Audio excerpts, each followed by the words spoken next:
Hi, I'm Jason Elcott, the author of the upcoming book, The Sewing Principle, and today I am super excited because we're going to talk about one of my favorite books of all time, The Slight Edge. But before we do, if you haven't already had the opportunity to hit the subscribe button below, please do. And if you get the opportunity at the end of the video to share this, or if you're interested in hearing more about The Sewing Principle, head over to jasonelcott.com. There's an opportunity there for you to sign up to be kept up to date. I'll send out some updates as we get closer to the launch and release date in the fall. So super excited. We're going to talk about The Slight Edge today. It's a book by Jeff Olson. He's done a number of revisions on it, so the one that I'll provide the link to, if you'd like the opportunity to read it, I highly recommend that you order it and pick it up. It's one of those books that you can kind of read at least once, maybe even twice a year. You're always picking up new things, and I'm super excited, so we'll provide a link for the opportunity for you to purchase that if you'd like that.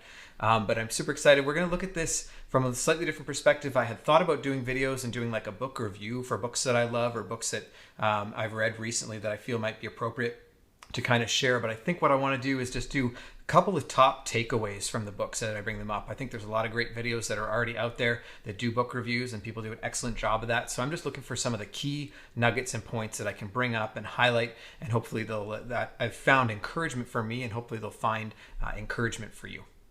All right, so my first takeaway is the slight edge curve.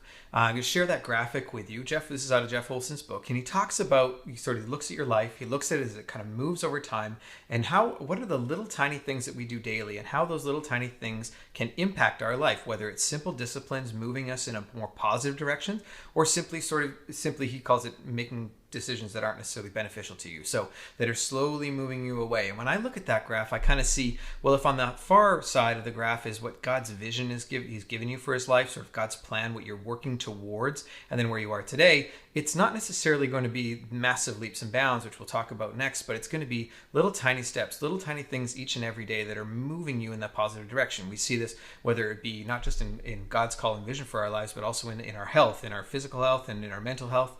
What are the little tiny things that we do daily? What are in our finances? What are we able to do on a daily, weekly, and monthly basis? Whether we're saving towards our futures, or are we just sort of spending and overspending all the time? And it often is little tiny things that add up over time that make massive differences. It's not just the massive purchase that we made or the one cheeseburger that we had that totally deteriorates our health. It's the cheeseburger every single day that can deteriorate our health and kind of lead us in a poor direction. So when Jeff starts talking about the curve, he says this line, he says, the slight edge curve is relentless. It's always working, and it cuts both ways. And I thought that was really interesting. It's going to move. You're moving along in life, and your decisions are going to impact your life. And I thought that this visualization of the curve was a really great way to look at it and sort of examine what it is that I do daily, and is it or is it not moving towards God's vision and will in my life?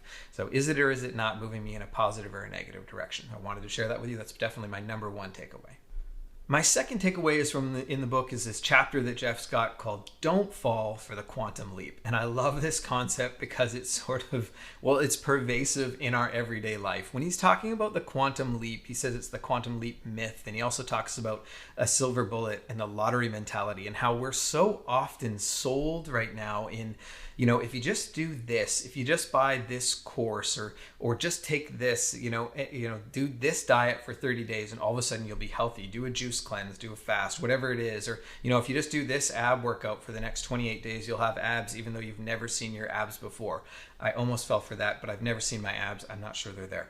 So it's this idea that we're looking for a silver bullet. We're looking for a quick fix, and we're sold that all the time, when the reality of what actually moves us towards success is that curve that he showed that I was talking about in the first takeaway. It's not like big, huge movements. It's not like you want to get peace in your life, so you got to go away for a 3-day peace retreat weekend, and all of a sudden you're going to be peaceful. It doesn't work like that. We need to get away from looking for those silver bullets, get away from looking for those quick fixes, and actually get into, okay, so what can I do daily that's actually going to move me towards that direction that God's called me to? The tiny things that compounded over time will add up to be something really incredible. He also talks about the quantum leap in that because we're looking for that, because we're looking for this silver bullet, that will put off certain things in our life. So we'll say, well, when my ship comes in, then I'll do X. When I have X number of dollars in the bank, then I'll feel financially stable. When I'm married, then I'll be happy. I mean, I remember being younger and single. I'm like, well, when I'm married, then I'll be happy. It's like, was marriage provide happiness?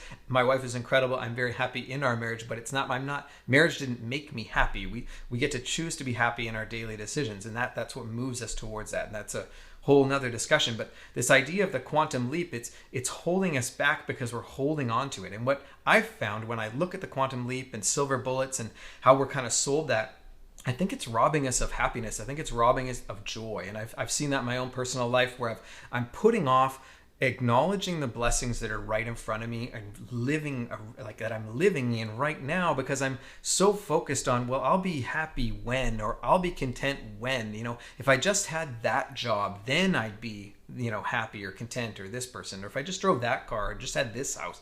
I'm putting off, but not recognizing how incredible the job is that I have right now, how great it is that I have a vehicle that runs, the incredible house that I get to live in, my beautiful children, and my incredible wife, and all of God's blessings.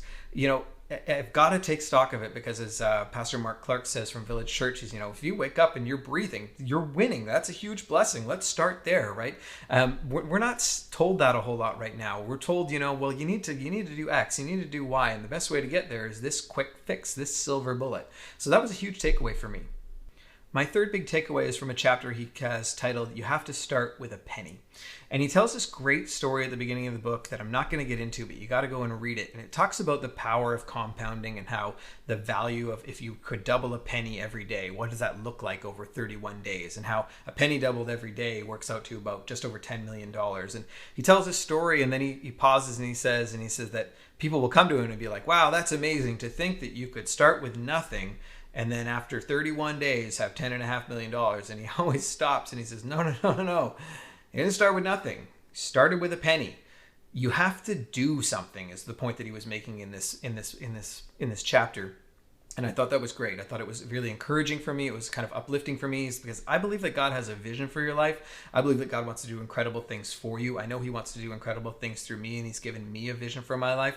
I don't believe he always gives us the entire picture, but as God has given me visions and I start to see what it is that he wants to do through me and push in the right direction, what I've had to do is acknowledge the vision and then recognize what is the one thing, what is the push forward that I can do today that is the tiny thing that is going to move me towards that vision, because it's not going to be a massive leap. If God calls me to go and speak or to go overseas or whatever it is that he's calling you to do, it's not like all of a sudden you're going to wake up one day and buy a plane ticket to go be an overseas missionary. There's a lot of tiny steps that are going to need to happen in order to move you in that direction, or if you want to be whatever it is that God's calling you to do. But we are always looking for sort of the big shift when we need to start with the penny. We need to get in with the little tiny things. So I tell a story in the Sowing Principle where I was sort of looking at the type of woman that I'd like to marry. And it was really interesting. I wrote down this list of, I'd like to marry a woman that has these qualities. And I looked at that list and God spoke really clearly to my heart that the woman that was on that list was not going to marry me with a man that I was at that time. I was looking for a woman that was God-fearing, a woman of integrity, seeking after God's heart in her life. And God spoke to me very clearly and he said, but you're not that man. She's not going to date you. So let alone marry you. So that was a big wake-up call for me. I talk about this quite a bit in my book. It was a big wake-up call for me. I thankfully was able to take that and pause and recognize that I needed to make some changes. There were some habits that I needed to stop. There were some habits that I needed to start. But there was a vision that God had given me, and then he made it clear to me that I could start to pick up the penny, that I could take the penny that I had, which was sort of this idea of the man that I know that I needed to become, and I'm a long way from it, but at least I believe I'm on the path. And I started going forward, and what I started to do was I started to pick up my Bible each day, because I recognized that one of the big things was that I didn't have the relationship with God that I was looking for. And the best way that I could think to do that was to start to get into his word, start to give him the opportunity to talk to me daily.